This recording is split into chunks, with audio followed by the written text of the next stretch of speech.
This is a Star News Brief. I'm Samuel Otieno.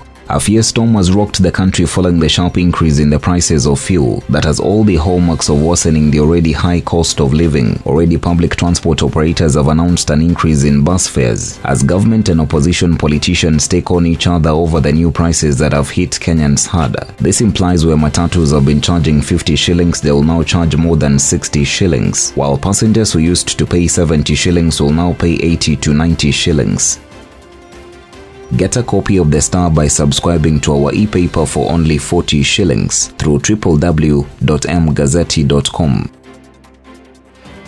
Opposition Chief Raila Odinga is facing a fresh hurdle in keeping his bastions intact, with some of his lieutenants openly defying him and going to bed with his political nemesis. Since losing the 2022 elections, the ODM boss has been grappling with the worst rebellion in his camp that has seen several Azimio-affiliated parties ditching the opposition coalition. For the first time, Raila has lost both his rural and city MPs to the ruling Kenya Kwanza regime.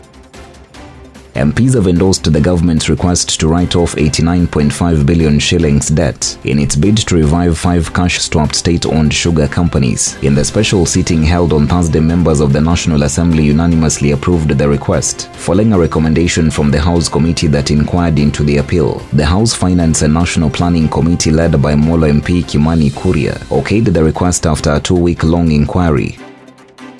A Cameroon national linked to the 1 billion shillings gold fraud was on Friday denied bond by a Nairobi court after authorities termed him a flight risk. Ronald Nelson will be detained at the Kilimani police station until October 3rd when further directions will be issued. The court made the ruling after hearing that Ronald was in the country illegally, having not reviewed his visa. He, however, claimed the documents had been misplaced. KEMSA has capped the maximum single tender awarded to one supplier at 300 million shillings. The drug supplier said this would help Kenyans participate in the tendering process. Board Chairman Irongo Nyakera said tenders consignment that cost more than that would be broken down to allow different suppliers join together. The decision comes after the board revoked the list of all pre-qualified suppliers in June. Get a copy of The Star by subscribing to our e-paper for only 40 shillings through www.mgazzetti.com.